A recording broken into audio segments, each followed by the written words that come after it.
All right, guys, let's get started. No, okay. No worries, Luke. That's great. Feel free to chime in anytime, though. Okay, guys, well, let's get started. Did you all get a chance to look over that kind of introductory Fusion 360 stuff? Okay, great. Well, let's review that real quick. I'm going to slap you guys over. Oh, how do I do this? It's weird. All right, we'll do that. Okay, so let's go over that again. I'm going to share my screen. We'll do screen 2. All right, you guys can see my mouse moving around and stuff. There's all your beautiful faces. Yeah. All right. We're gonna pull up. Where is it? Oh. Well, apparently I closed out of it. Okay, so I'm gonna pull up the stuff that you guys watched, and we will just chat over it again. Okay, so what you guys looked at is you learned about top-down versus bottom-up designing and rule number 1. Does anyone remember what rule number 1 was with Fusion 360? It was Component create a component. Yeah, make a component. I can't stress rule number 1 enough. So it's enough to say that rule number 1 was established by the community, not by Fusion like officials. It's a really big deal, and it gets talked about anytime you make something and publish it. You'll get made fun of for not following rule number 1. So just make sure to keep that one in. We talked about data management and how everything is cloud-based in Fusion, which has, Luke, you raised your hand? Yeah, why is that? Why do you have to make a component or whatever? What does that even mean? So I'll show you guys again later. I'll actually model something for you guys. But what that means is Fusion handles multi-part assemblies way different than pretty much any other CAD package I'm familiar with. Instead of having individual files that are then referenced by one assembly file, Fusion keeps everything in this kind of amorphous blob of data. It's different.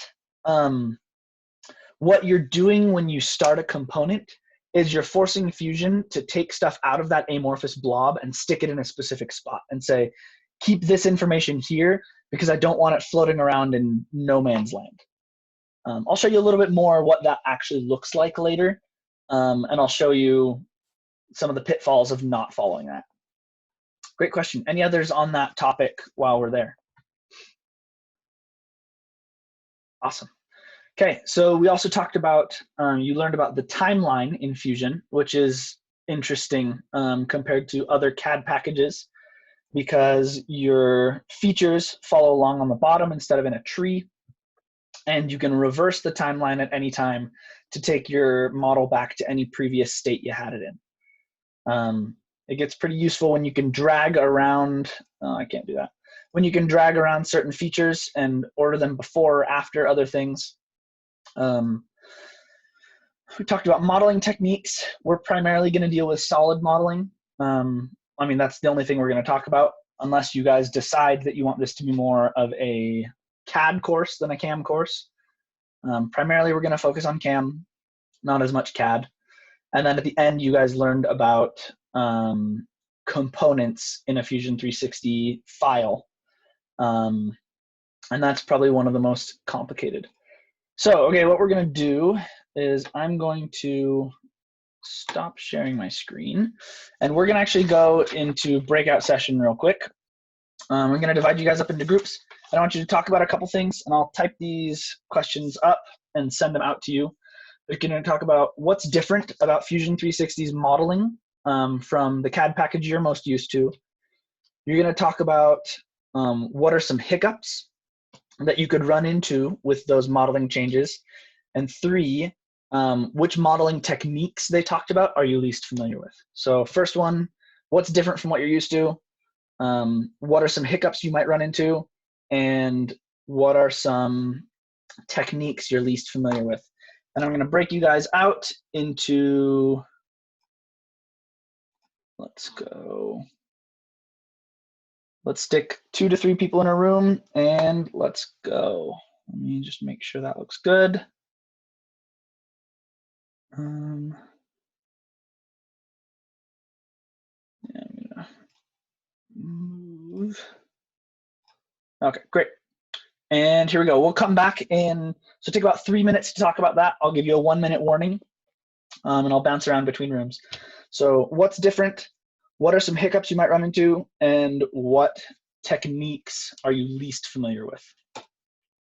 And go ahead and join those breakout rooms.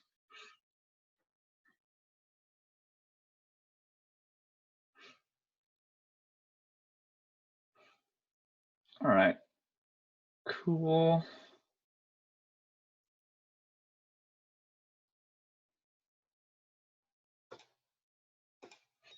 Two or three things in SolidWorks. So I think one of the hiccups might be dealing with the timeline, because I'm not quite sure how that's going to work out. Yeah. I was wondering if the timeline branched at all, because like, what if you go back in time to an earlier version of your model, and then you start adding different features?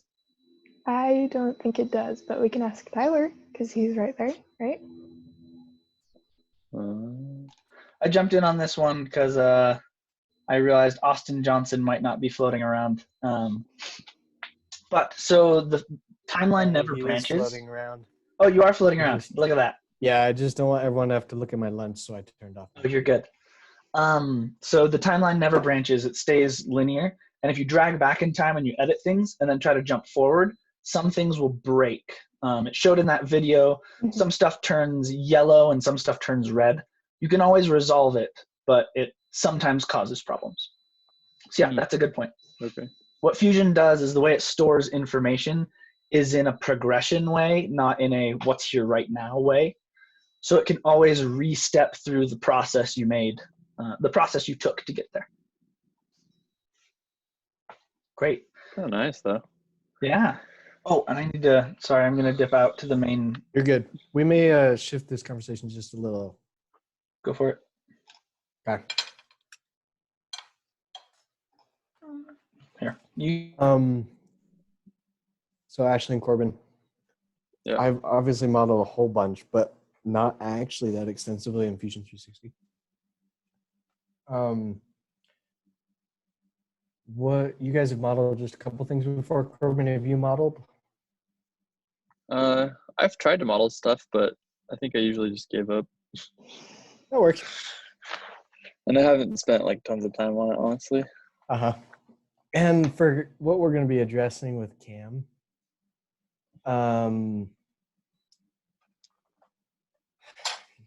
learning to model isn't going to be super crucial. Like learning to get really good at modeling isn't going to be super crucial. But that said, there are some things you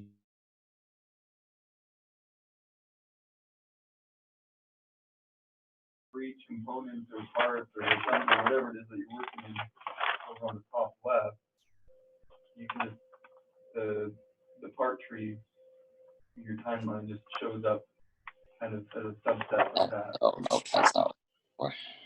Minimize it or whatever. It's just an additional. Let's see, what else is different? I mean, for the most part, this seems like a pretty, normal, bare bones CAD package. It's not, there's nothing fancy about it, but I don't know. Seems like it's probably adequate for most things. I like it a lot. It's the one that makes sense to me. Yep. What was the next question? I don't know. Didn't Tyler say he was gonna write them out someplace? Yeah, I saw it flashed up, but I didn't catch them all. And I can't see where they're written at. It's not in the chat. He says, what are some potential hiccups? I'm going to pop up. Yeah. I'm wondering where those come up. Interesting. Well, Just like appear and then disappear. yeah, I'll pop them into the Zoom group chat real quick. Okay. Potential hiccups. I'd run into, if you don't follow rule 1, things get really messy. That seems so weird to me. It's just like the same thing as like you would make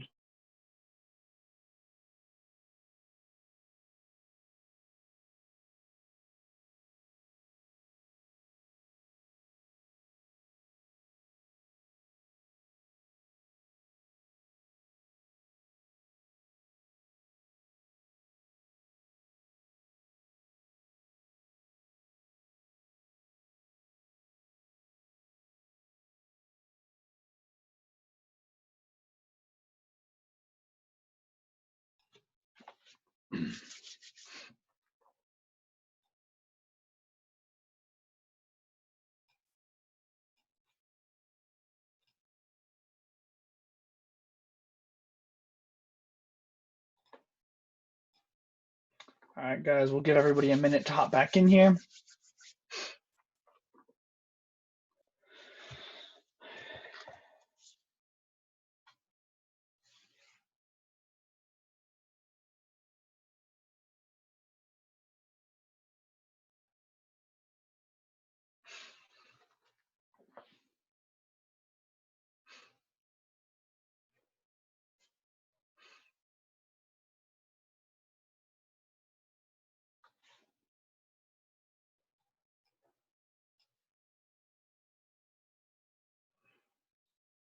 All right, guys, I think we've got everyone back now.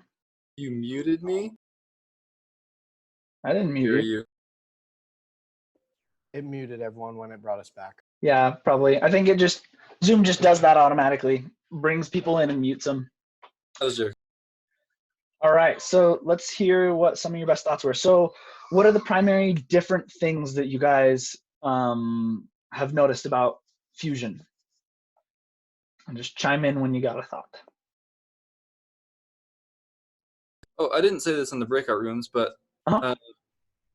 I know that I use CATIA, and when you, for example, want to extrude a sketch as a solid feature, it needs to be composed of completely closed loops, and you can't have any stray lines or anything. Whereas Fusion, I think, is a little bit more kid-friendly in that aspect.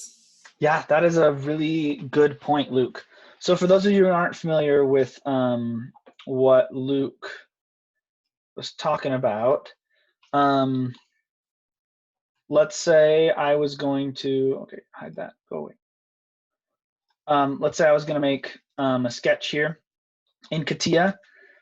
If I model something that looks like this and I go to extrude it, it will automatically take the outermost contour and start making a solid. And then as soon as it hits another contour, it'll make something not solid. So CATIA would make that. Fusion, you can select both of those parts and make it whatever you want it to be. I could even deselect the outside and just do the inside. There's power to that, but there's also hiccups that could be. So one hiccup that happens with that is, let's say I go back, let's extrude this and that, and then I'm gonna go back in my timeline and I'm gonna edit that sketch and I'm gonna put a line right here. What is Fusion gonna do? Well, it figured it out, but sometimes it doesn't. Sometimes it has no idea what you're trying to do. So yeah, good point, Luke. Any other ones that you guys have noticed?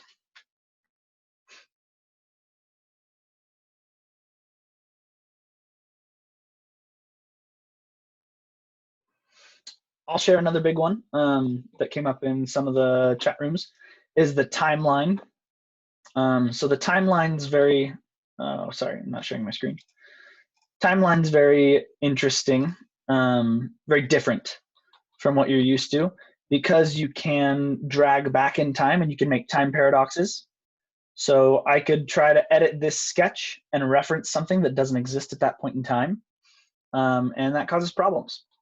The primary way we avoid that is through parametric modeling, which we can talk about it another day. We might not end up talking about it in this class just because it's a CAD principle, not really a CAM one. But those parameters allow me to come in and say, okay, I want this to be 15 inches as opposed to, yep, but then I broke a thing. Look at that. Now it looks, that's disgusting. All right, we're gonna go back. Okay, great. So let's also talk about which modeling techniques you guys are least familiar with. And then we'll kind of jump into a question of what we really want to cover in this class. There's a lot to do with Fusion. There's a lot to do with CAD. There's a lot to do with CAM. And I want to kind of get your inputs on what you all think would be most useful. So let's talk about which modeling techniques were you guys least familiar with? Which was kind of the most mysterious?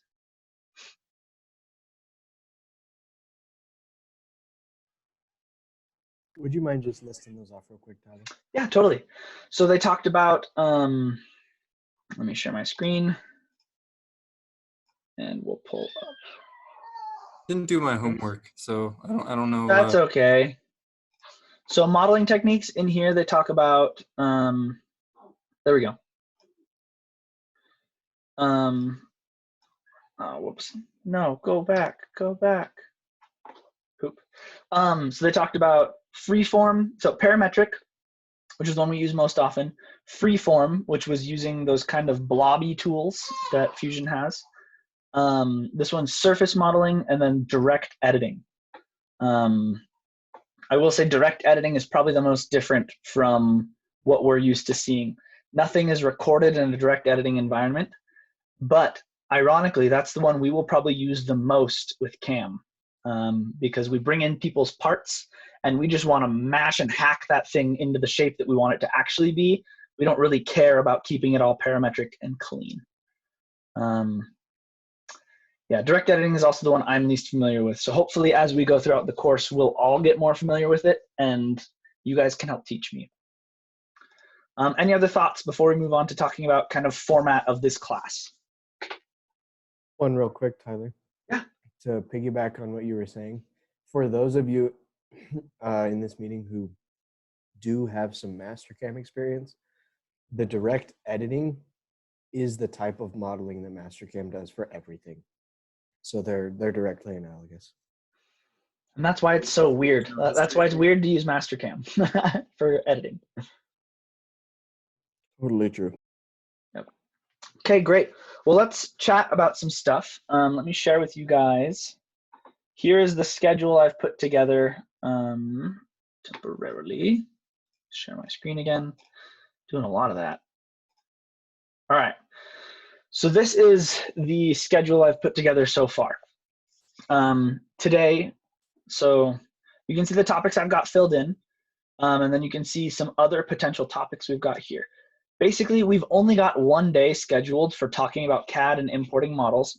The rest of everything is spent on CAM principles, different ways of navigating the software, and different conceptual ideas, because a lot of you are probably not as familiar with CAM as some others are in here.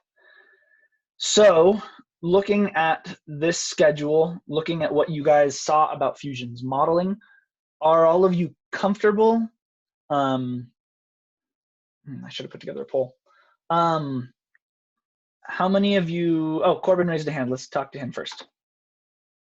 Is this schedule available for us? That schedule, I can make it available for you guys. That's definitely a good idea. Put up a read-only version on the Slack. That's a good idea. Or And just then that'll, take a screenshot of it or something? yeah, I mean, I'll be editing it as we go on. So if we don't get to Okay. certain things, I'll pull them out and move them down.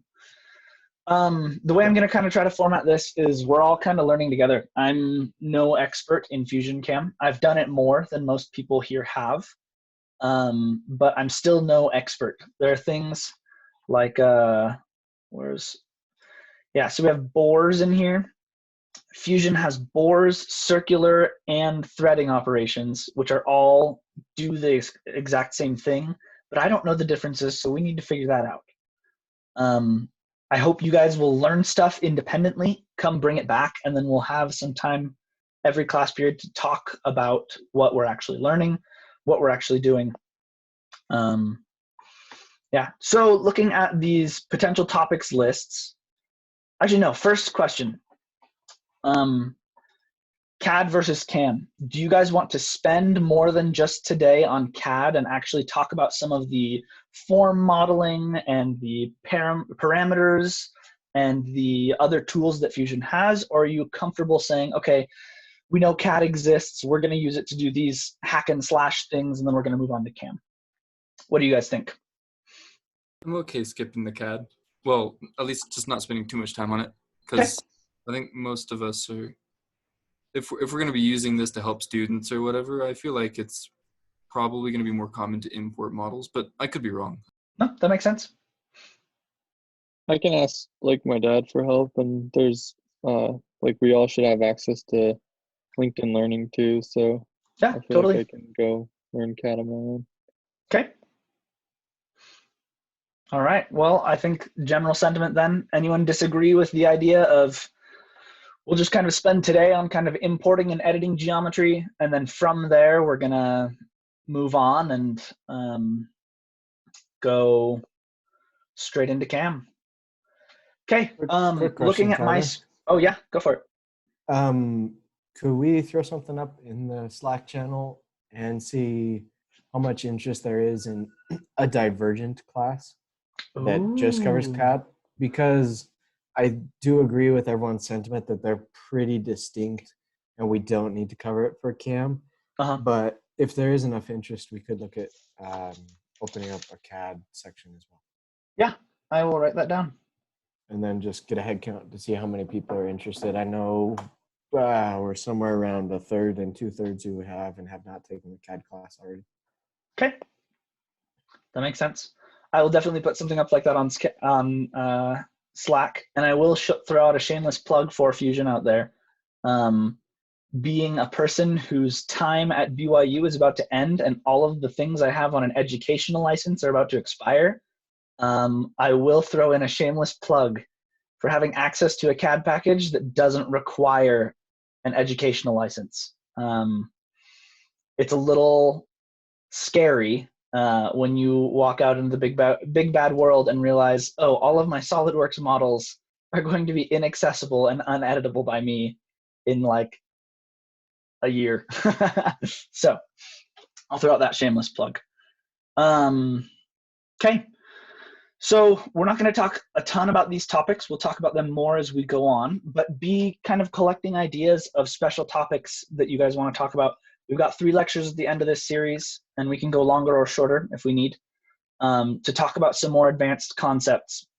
Be keeping an eye out for those, and we'll talk about it when we get there.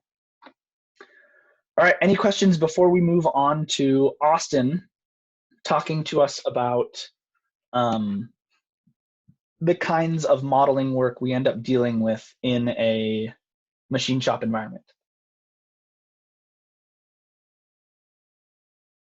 All right, let's go. Austin, I'll turn the time over to Austin. Cool. Feel free to chime in at any point, Tyler or Luke or anyone that has had some experience helping students with CAM. This isn't by any means going to be comprehensive. So obviously, with our job, we do tons of CAD work. But when it comes to running a CNC machine and helping a student set up a toolpath in CAM, you're going to do very little CAD work, and it's all going to be, is it called direct modeling by Fusion, Tyler? Okay.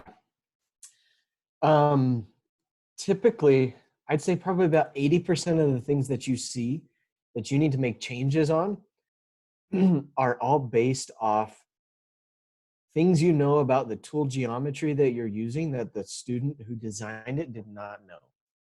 Some really simple things to illustrate would be maybe they made their model have internal fillets that are some metric number that when converted to English units or standard, it becomes 0.24. And you could fit a 1/4 inch in there, but you don't really want to drop down to a 3/16 or an 1/8 inch tool. And so you have to talk to them and say, is this important for the design and can we change it? And they may say, yeah, we can change that. And then you have to learn how to adjust the fillet size. Simple things like that are what you run into the most. Let's see. Fillets is really common, or the lack of fillets. People don't realize that rounding the inside corner of a pocket is going to always occur.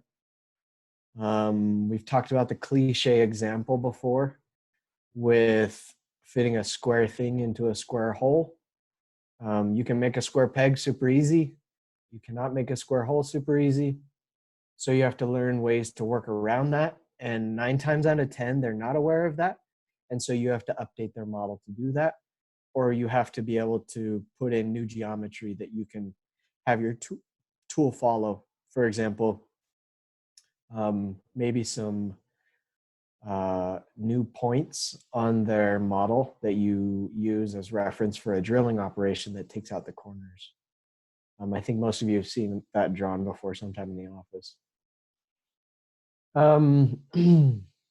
Let's see, what sort of other things do we see a lot? Luke, Tyler, you want to chime in with anything you've seen a whole bunch?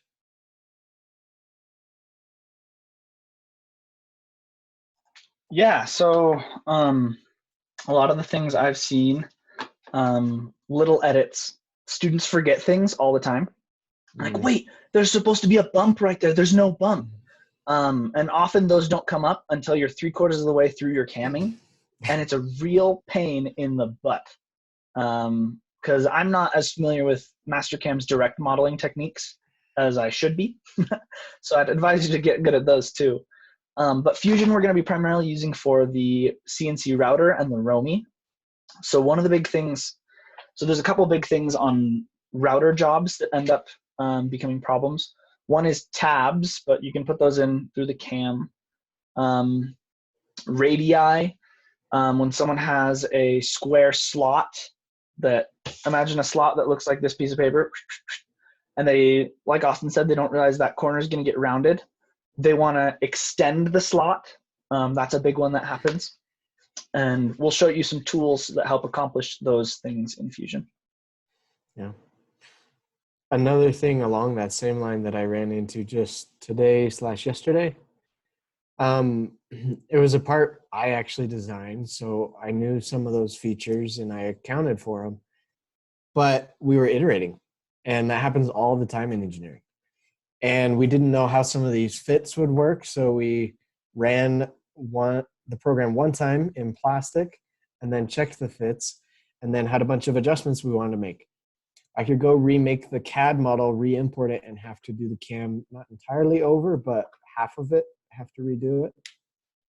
Or you can go direct model those specific features and update them. So we wanted to move with this specific part of bolt hole pattern, 20 thousandths of an inch up on the part.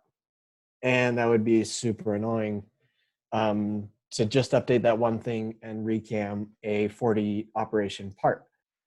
But it's easy enough to just direct model the holes. And because you've referenced that whole geometry in your toolpath, it will say, oh, those holes have just moved. I'll just move my toolpath to follow those holes and keep all the parameters the same. So iterating, small model updates, fillets. Oh, I see fillets so much. I don't know about you and Luke, but Fillets are the biggest one by far. Yeah, I either remove or add them a lot in Mastercam. Exactly. People because it seems cool to smooth out hard edges. You can reduce stress concentrations by adding fillets on hard corners. They just fillet everything, which isn't necessarily a bad thing until you need to cam it, and then it's super annoying. So learning how to remove, modify, or add fillets is going to be super important. Probably next important is just learning how to move features around as needed.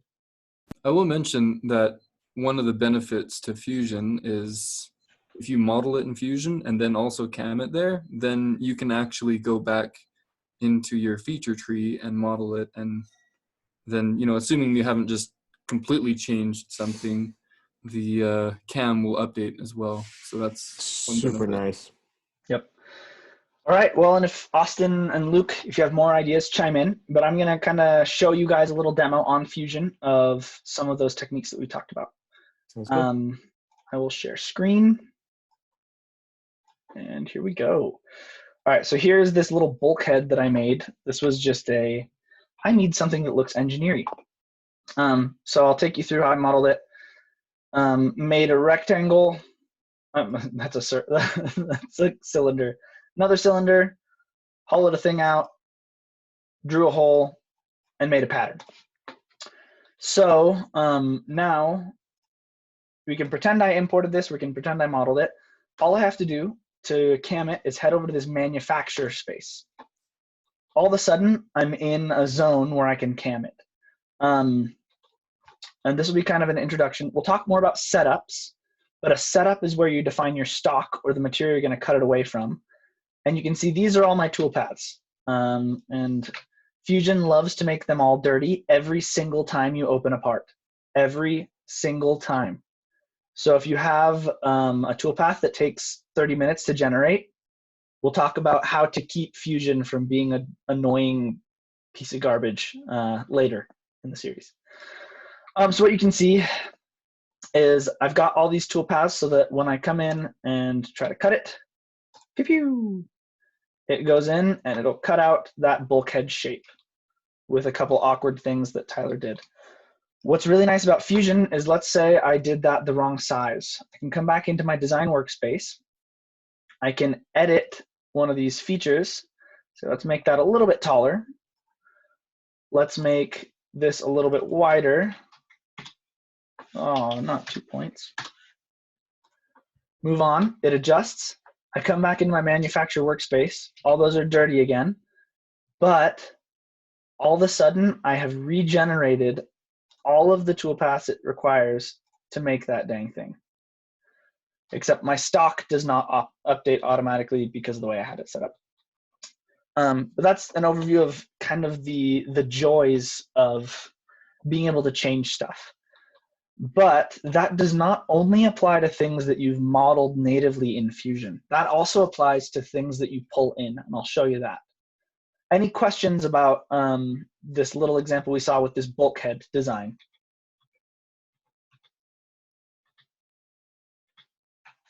Okay, great, we'll go on. So let's say a student comes up to me with a job and brings me a step file called bleh. So this is a piece of garbage, and I don't want to machine this for a number of reasons. Let's go out to the audience. What looks obnoxious about this piece? That really deep slot has a pretty bad aspect ratio for machining. Absolutely terrible. If I want a tool that's that thin, let's measure that and see what it is. Would you look at that? It's 0.236. That's even more atrocious. We can't even get a 1/4 inch end mill in there. We'd have to go in with a 3/16.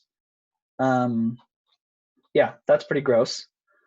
Another one Austin talked about is this exterior fillet. Means it either has to be the perfect radius, which, how do I measure that radius? Oh, there we go. It either has to be the perfect radius. What? I don't know what Fusion's measuring here, but that's not a good radius. It's a bad radius. I'd have to surface that with something. So other things you'll notice about this workspace, I have no timeline right now. I'm in a direct modeling environment, which means if I make some edits, weird things happen. But the thing that's nice about that is I can delete geometry that I couldn't do otherwise. So I can select this fillet and just click the delete key and it goes away, which is fantastic. I'm gonna undo that and do capture design history. So now I have a part tree. I cannot do that. What? Okay, I can do that same thing. You know, guys, we all learned something today. It's that that works in direct modeling and in indirect modeling. Anyway, now we all know you can delete fillets in either form. So I want to change a couple things about this part to make it a little bit more manufacturable. I want to delete that. We'll go in later and we'll put a chamfer right there. This pocket right here is 0.236 wide. Let's say I then talk to the student and I say, okay, why is that 0.236 wide? Is there a specific reason? He's like, oh no, I just picked that number because it's 6 millimeters. We say, well, what if it was 1/4 inch? And he goes, great. So what we can do is we can come in and we can use extrude features and extrude that face out there. That does some weird things though. What we can do is we can use a press pull, and we can come in, we can open this up by, I don't know, let's go minus 50 thou. That expands that out, and now we have a pocket that's a little bit easier to get at with a 1/4 inch end mill. Still not going to be your cup of tea, but 0.286 is a lot easier to work with than 0.24. We can also adjust that bottom. You could also just, type in instead of saying 50 thou, you could just type in, 0.25 minus 0.236 divided by 2 or whatever, and that would give what That's you want. not a bad idea at all, Luke. Let me show you how you do something like that. So, yeah, we can't make those parameters. We could measure this measure that, remember this, 0.286, come in here, and then in this box, you can do math. So you can say 0.286 minus, minus 0.286 plus 0.25. And I don't know what that would actually do, but you can do math in there. You can shrink and edit those.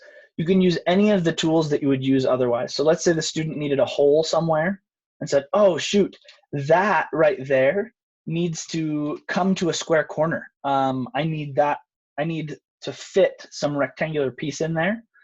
You can come in and say, okay, great, I'm going to make a hole, and I'm going to blow that hole down until it goes past that bottom part. I'll go to a surface. Oop. And I'm going to make this hole 0.375 inch diameter. Then what I can do is when I'm camming this part, the first thing I'll do is come in and drill that hole, and then I'll cut that pocket, and then that guy's rectangular piece can fit in there. Things like that you can edit. Any questions about editing a solid model? It's really intuitive, and you can use any of the tools you would use otherwise. If you want to capture a design history, you right-click the document settings and click Capture Design History. Then you have a timeline. But certain things go away when we do that. Any questions about this workspace? Yeah, go for it.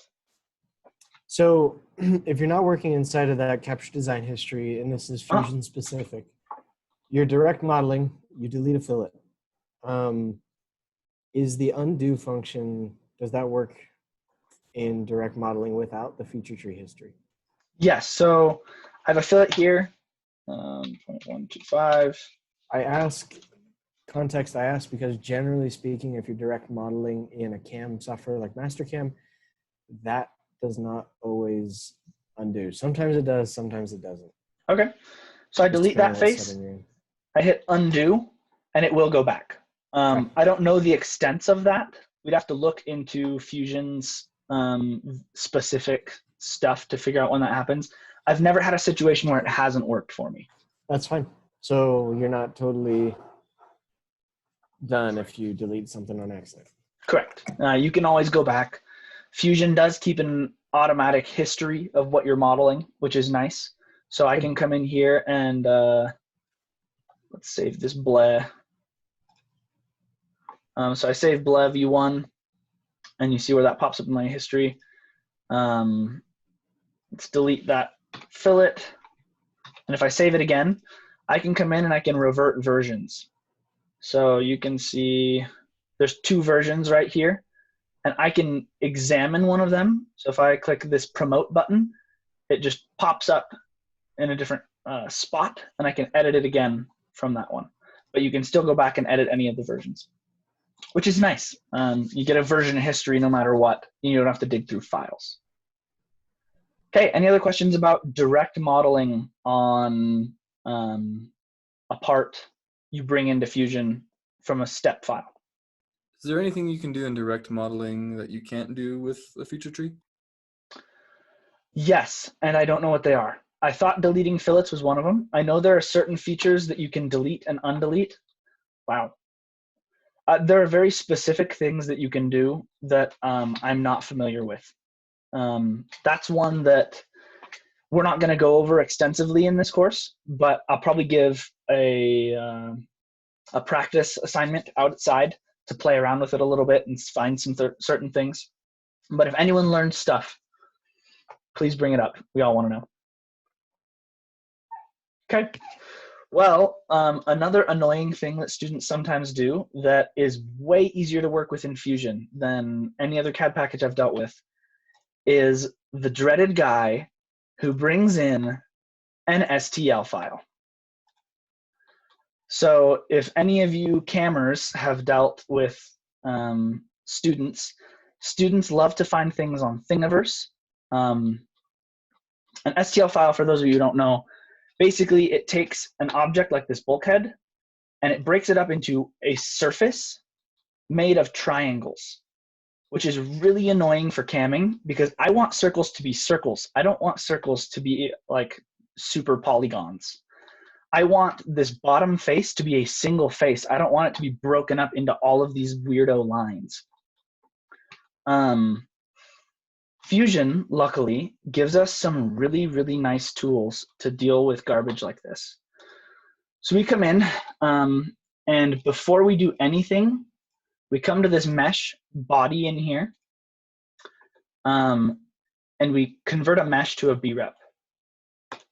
And I don't know what brep talks about, but if I come in here and make a new component, all of a sudden, I don't have to deal with a mesh anymore. I have a solid. So I can come in here, I can make sketches, I can put in a massive circle, and I can extrude that and cut this piece. If I tried to do that to the mesh, nothing would happen. Also what I can do, that is I can come in and delete faces. So I select this, I'm gonna hit the delete key. It's gonna think for a minute, but all of a sudden I have a solid face to work with. I'm no longer dealing with a mess of triangles. I'm dealing with solids, which is incredible.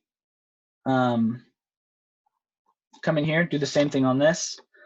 Now, interesting thing happens when I try to do it on the side. It's not as good as we'd like it to be about figuring out what's a circle and what's not a circle.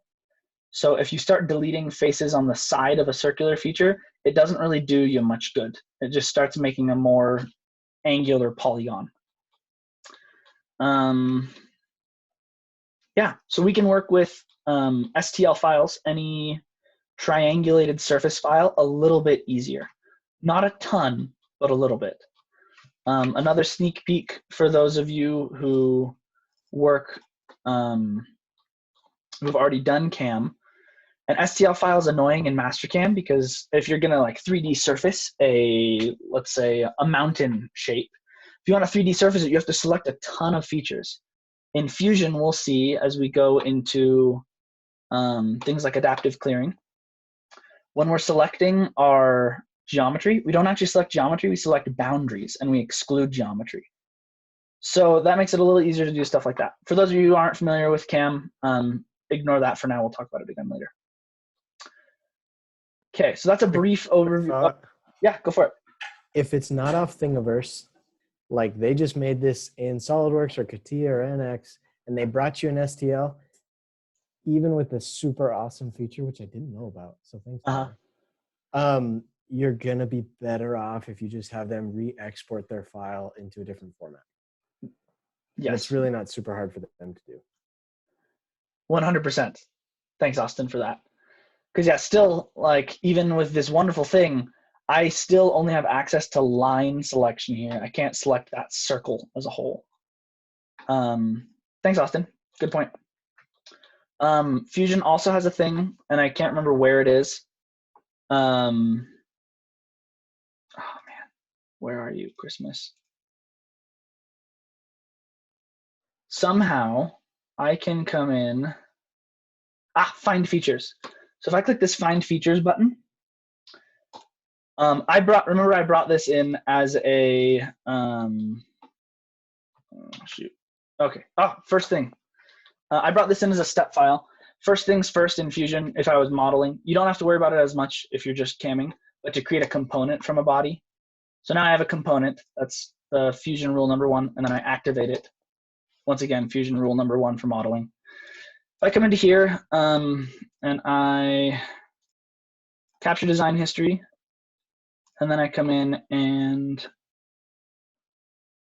where are you? It went away. Uncapture design history, find features. What it should do is it should recognize some features. So it recognized that there was a revolve feature used to make this.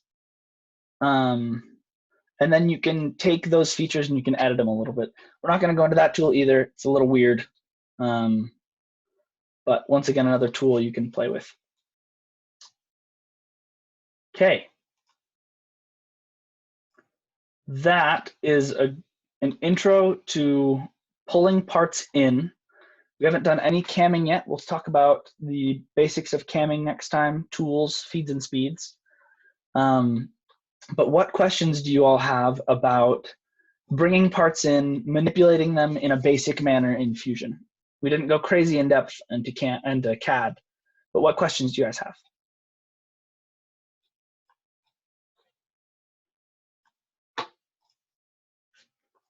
Is there not just a tool to export or convert the file from an STL to another kind? So you can't. That's like tools exist to take a PDF document and try to reconstruct a Word document out of it, but it always is janky. When you go to a PDF or when you go convert something to a picture file, you lose text data and you replace it with pixels and colors data. And STL does the same thing. It takes here's a bunch of circles data and replaces it with here's a bunch of points that make up this object. Yeah, Corbin, you might understand it if we it's like you take a vector graphics file, which is infinitely scalable. You can zoom in infinitely, and you change that into a bitmap, for example. You lose that ability to scale it or edit features. Okay. But on that note, there are other tools that are nice. So Fusion, let me pull you guys into here again. I love sharing my screen, apparently. So with Fusion, I can come in and I don't think I have any available, but if I come in to open a file, and let's say I have a SolidWorks file.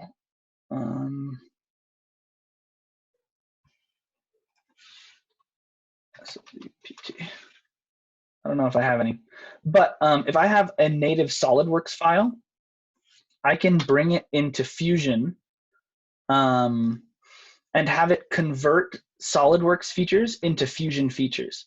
So instead of importing a weird piece and having no timeline, I'll import a piece and have a timeline with it.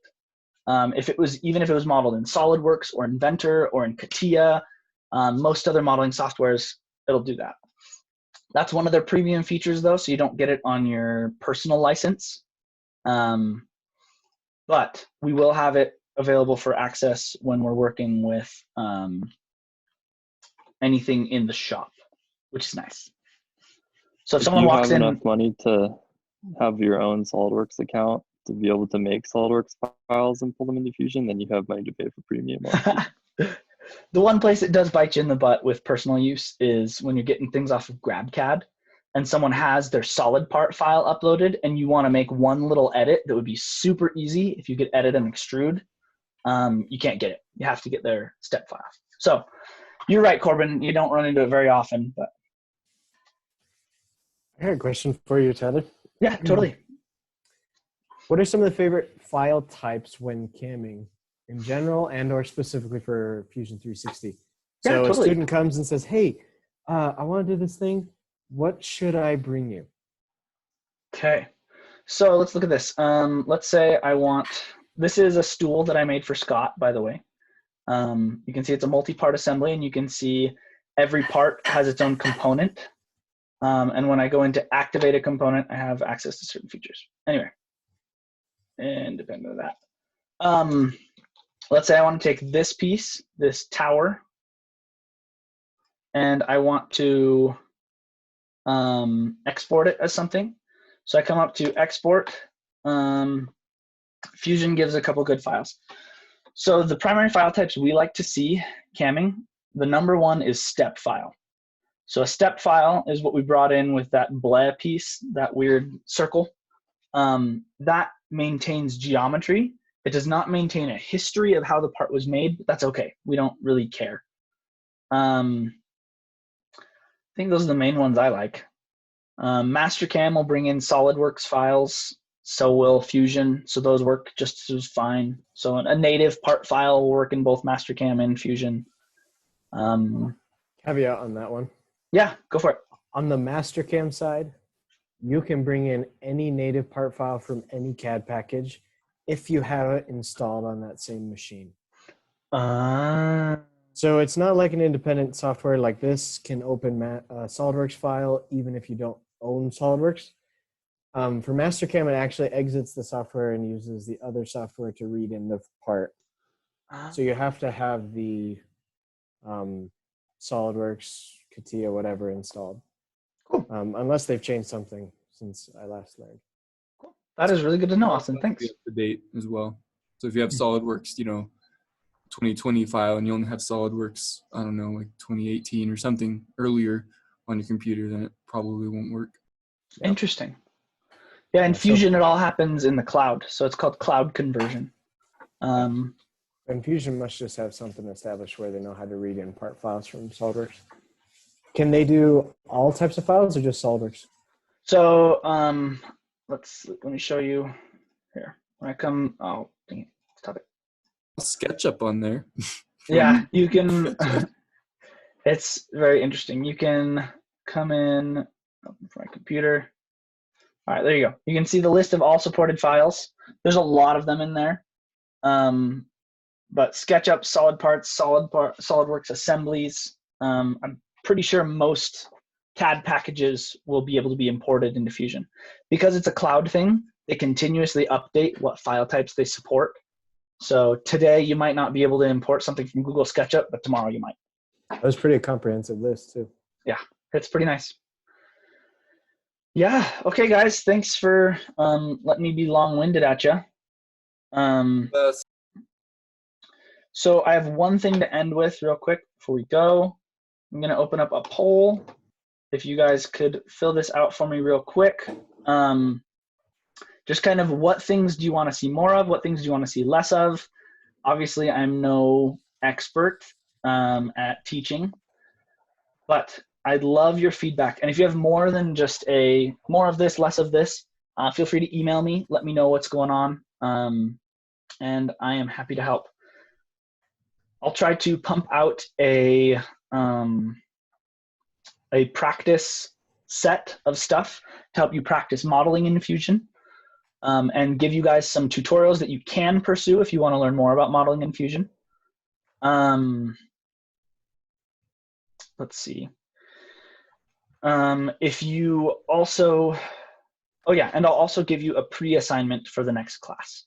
So just watch for that on the Slack channel. I'll probably add something to that, Tyler, yeah, as well. Totally. For yeah. next time specifically.